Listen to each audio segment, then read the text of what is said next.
Tingnan nyo guys. Sarap. Masarap ang cabbage roll natin. So, pwede din kayong gagamit ng yung cabbage na ibang klase guys.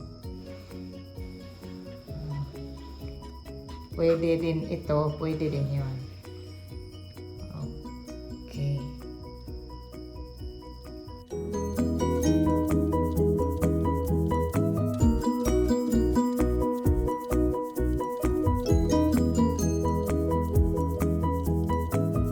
Pakuluan natin ang ating cabbage ng 2 to 3 minutes.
Okay na ang ating cabbage guys. Iisa-isahin natin tong tanggalin sa stalk. Okay.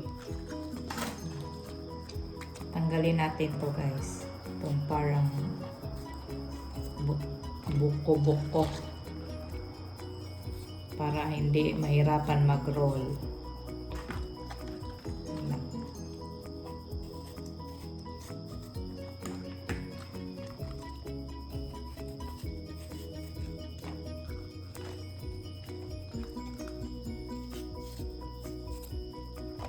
Okay. onion, potatoes, carrots, and bell pepper. Ito ang ating mga ingredients, guys. Our giniling, our cabbage, garlic, onion. Lagyan natin ng itlog, our salt and pepper. Lagyan ko ng garlic powder.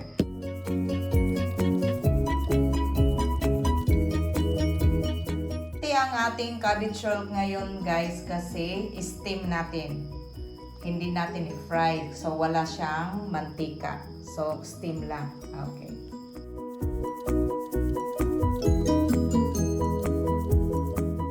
The onion and the garlic. Lagay natin po lahat. I-mix natin lahat ang ingredients. Ang ating bell pepper, carrots, and potatoes. Mix natin lahat.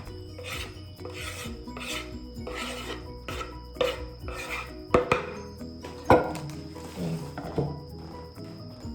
So, mix natin to.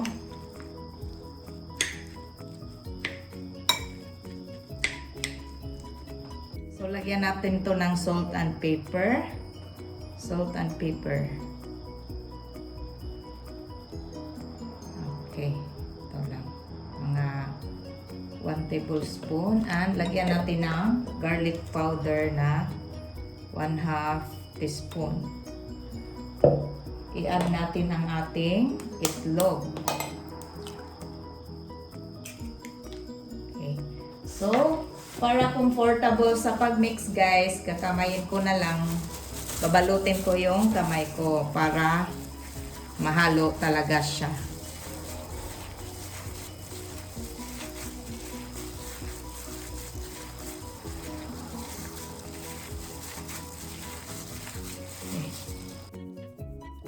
So, lagyan natin po ng kunting sugar, guys. Kunti lang. Okay, 1/2 tablespoon lang ng sugar. So, i-mix ulit. Mix natin ulit.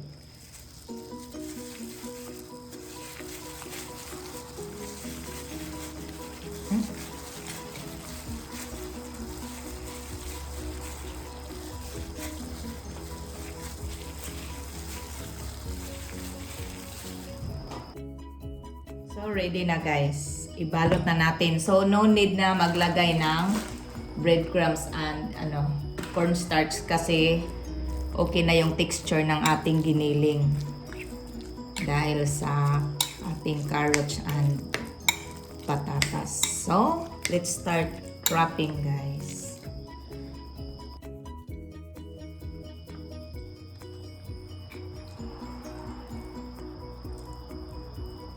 So, depende lang sa inyo, guys, kung ano yung gagamitin nyo. It's either itong klase na cabbage o yung isa na parang pichay. Depende lang. And ako, ang available ko dito sa bahay is ganito na cabbage. Kaya ito yung ginagamit ko. Simple lang. Para ka lang nagluto ng lumpiang Shanghai, mga ganun. Simple lang.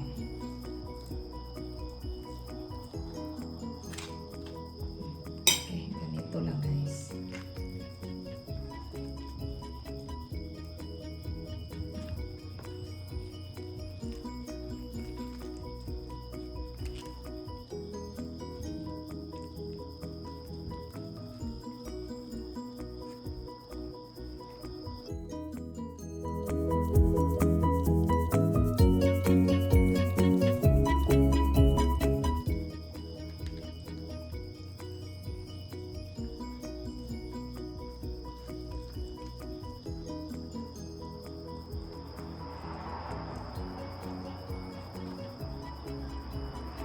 So, tapos na.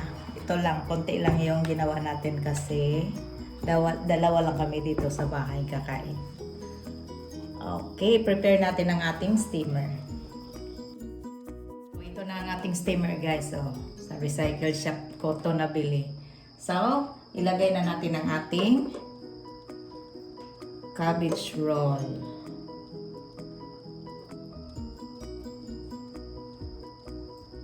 Healthy ang cabbage roll natin ngayon guys kasi wala tong halong mantika.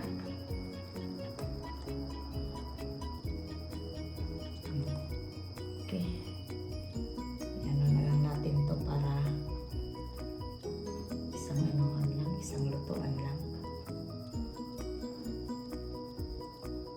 Okay, so isa lang na natin to guys. So, mahina lang ang apoy guys and lulutuin ko to ng mga 45 to 50 minutes. So, takpan natin to guys. Kumulo na siya guys. Pero hindi pa to. Malayo-layo pa. Matagal-tagal pa to guys. Hintayin nating maluto ang ating cabbage roll.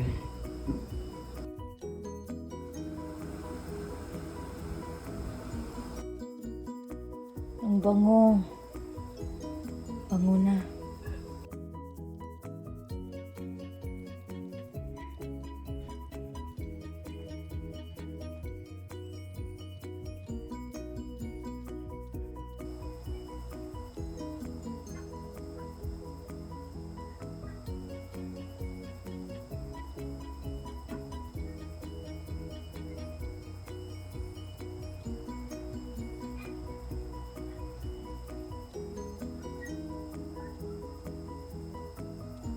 So, ready na ang ating cabbage roll. Tingnan nyo, guys. Luto na. Okay.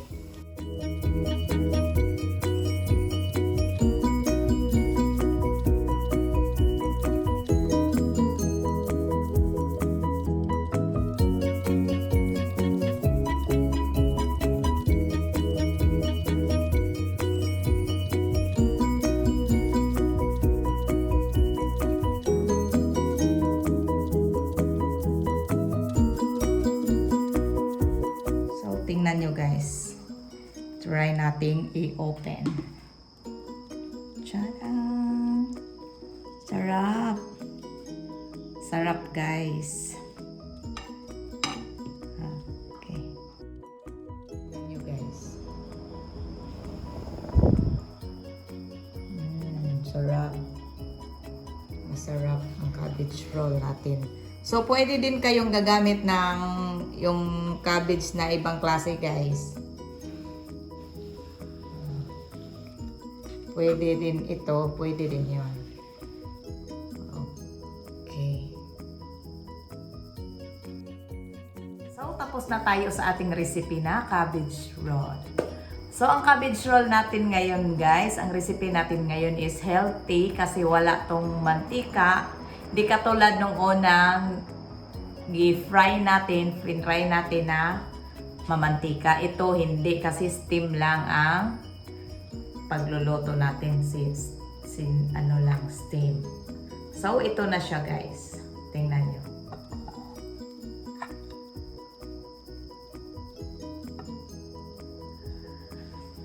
Masarap ang ating cabbage roll today.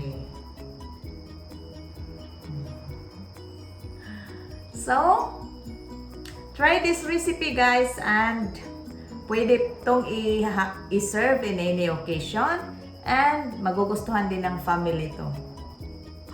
So, kung bago lang kayo sa channel ko and kung gusto nyo ng simple, easy, and affordable recipes, just go to Kaka'EVAng Vlog and don't forget to subscribe my YouTube channel, Kaka'EVAng Vlog. Don't forget to like, comment, and share. And please hit the notification bell para updated kayo sa ating next na video. So, sa mga subscribers, thank you sa pag-subscribe. And sa hindi pa nakapag-subscribe, please subscribe.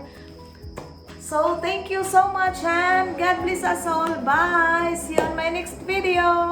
Bye!